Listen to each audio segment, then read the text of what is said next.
اكتر حاجة تدمر الست هي الاهمال. عايز تدمرها بجد؟ اهملها، خليها تتعب كده في امور البيت وتربية الولاد وتغسل البيت وتمسحه وتكنسه، وانت ولا هنا. كبر دماغك، ما تقولهاش كلمة شكرا. اوعى ابدا تقولها كلمة بحبك. اوعى ابدا تقولها كتر خيرك، والله يعني احنا مش عارفين نقولك ايه، احنا تعبينك معانا والله. اوعى تقولها الكلام ده خالص خالص. اهملها وما تردش على تليفوناتها ولا رسايلها، الحاجات دي بتقتل الست.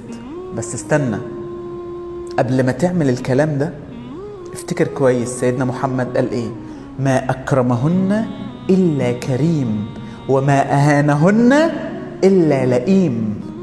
خد بالك، انت لئيم جدا، انت خبيث بمعنى الكلمة. لما انت تهمل المرأة، لما انت ما تديهاش حقها، لما انت تحملها فوق طاقتها، لما انت ما تقول